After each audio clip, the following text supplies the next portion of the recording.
Сәлеметсіздер ме, құрметті студенттер? Жақанша Досмұхамедов атындағы жоғары педагогикалық колледж құқық негіздері және еңбекті қорғау пәнінен 4-ші курс студенттеріне арналған бейнесабақ. Тақырып конституциялық құқық негіздері. Оқытушы Дүйсенгалиев Мереке Камилович. 30 тамыз Қазақстан Республикасының Конституция күні екенін білесіздер. Конституция еліміздің ата заңы. Конституция латыншадан аударғанда құрылыс, бекіту, орнату деген ұғымды білдіреді.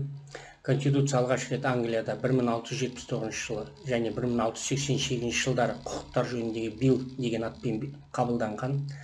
Жазбаша конституция ең алғаш 1787 жылы ақш-та, одан кейін 1791 жылы Францияда және Польшада өмірге келген екен.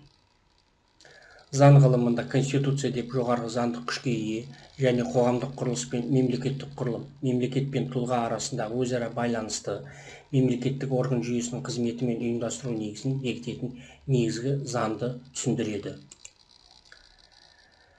Ағымдағы конституция 1995 жылы 30 тамыз күні жалпы халықтық референдум негізінде қабылданды.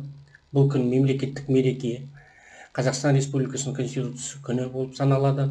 98 жылдан 2007 жылға дейін Конституцияға парламенттің және президенттің өкілеттілігін қайта бөлетін маңызды өзгерістер енгізілді. Конституция құрылымы 9 бөлімнен тұрады. Жалпы ережелер: адамзат және азамат, президент, парламент, үкімет, конституциялық кеңес, соттар және сот төрелігі, жергілікті мемлекеттік басқару және өзін-өзі басқару, қорытынды және өтпелі ережелер. Конституцияның бірінші бабында Қазақстан Республикасы өзін демократиялық, зайырлы, құқықтық және әлеуметтік мемлекет ретінде орнықтырады. Оның ең қымбат қазынасы адам және адамның өмірі, құқықтары мен бостандықтары. Екінші бап: Қазақстан Республикасының президенттік басқару нысандағы біртұтас мемлекет. 40-шы бапта Қазақстан Республикасының президенті мемлекеттің басшысы, мемлекеттің ішкі және сыртқы саясаты негізін бағыттарын айқындайтын, ел ішінде және халықаралық қатынастарда Қазақстанның атынан өкілдік ететін ең жоғарғы лауазымды тұлға. Республиканың президенті халық пен мемлекеттік билік бірлігінің, конституцияның мызғымастығының, адам және азамат құқықтары мен бостандықтарының нышаны әрі кепілі. Республика президенті мемлекеттік биліктің барлық тармағына кезеңі жұмыс істеуін және өкілеттік органдардың халық алдындағы жауапкершілігін қамтамасыз етеді. 6-шы бапта Қазақстан Республикасында мемлекеттік меншік пен жеке меншік танылады және бірдей қорғалады. 7-ші бапта Қазақстан Республикасының мемлекеттік тілі қазақ тілі. 3-ші тармағында мемлекеттік Қазақстан халқының тілдерін үйрену дамыту үшін жағдайға туғызуға қамқорлық жасайды.